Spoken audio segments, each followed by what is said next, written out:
RSS, Rashtriya Swayamsevak Sangh, was founded on the auspicious day of Vijayadashmi in 1925. Since then, the organization is working selflessly towards the greater good of the society and is on the rise continuously. There is a propaganda against this club from its early days, yet it has stood against all the odds and had been renaissant soon after the quagmires. So there ought to be something special about this fantastic group that has launched it into a juggernaut. And I guarantee that 90% of you watching this video will not be familiar with this RSS that I am going to talk about.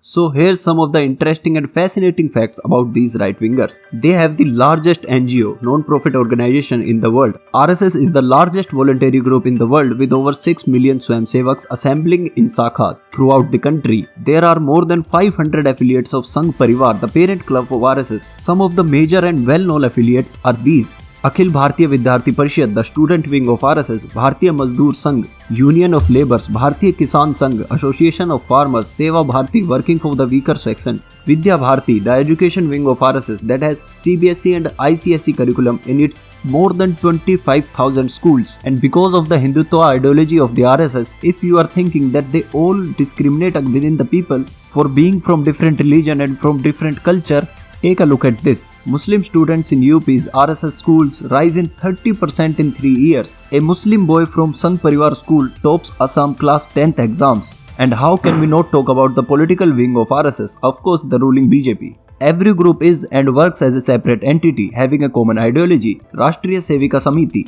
It was founded in 1936, which included women to work at par with men in RSS. It has a different code of conduct, but of course again follows the same ideology of RSS. And they also have separate wings for Muslims and the Sikhs, Muslim Rashtriya Manch and Rashtriya Sikh Sangat. They both were established in 2002 and 1986 respectively. Yes, they are the affiliates. And in case you think RSS works only in India, you are completely wrong again. It also has units in foreign countries. RSS works in foreign countries as Hindu Swayamsevak Sangh. It has its units in Nepal, USA, UK, South Africa, Germany and all the way to 39 other countries. KB Hedgewar, Keshav Baliram Hedgewar, founder and the first Sir Sangh Chalak, the head of RSS, volunteered as congressman. He actively participated in INC until the ugly Marbar riots in 1923 that made him think over a new model for Hindus. Engagement with Maharaja Hari Singh, the Dogra king of Jammu and Kashmir. Post 1947 partition, the Muslim majority Jammu and Kashmir decided to live as a free and sovereign state. All political efforts to convince its Hindu king Maharaja Hari Singh to accede in India had failed,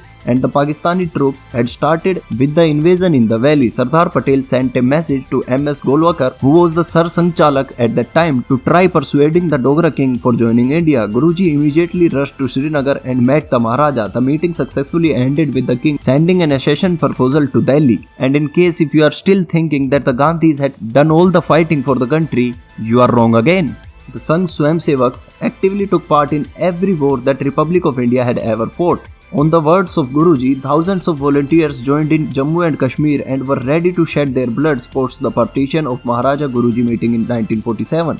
However, the RSS with its relief camps helped our army and the refugees coming from Pakistan. In fact, the volunteers donated the blood on large scale.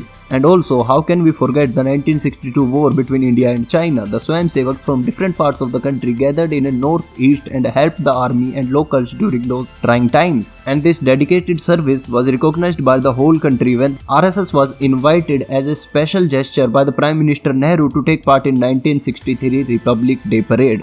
During the 1965 Indo-Pak War, at the request of Prime Minister Lal Bahadur Shastri, RSS successfully maintained law and order in the country and were the first to donate blood. The Pakistani army tried to take over Jammu and Kashmir, while the Sanghis cleared the snow from airstrips and repaired them so that IAF could land their planes. Even after the independence, Goa, Dadar and Nagar Haveli was internationally recognized to be in Portuguese possession.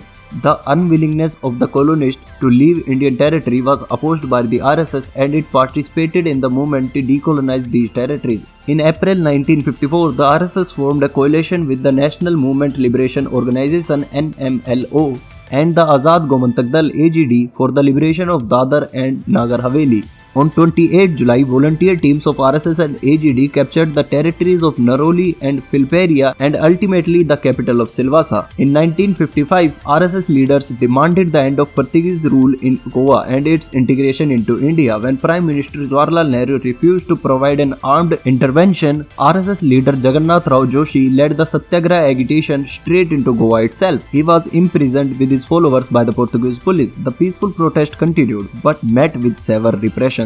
The incredible history of RSS cannot be discussed in 5 or 10 minutes because what I have talked about is just the tip of the iceberg. But it's more than enough data to analyze that RSS is pro-Hindu, that's no doubt about it.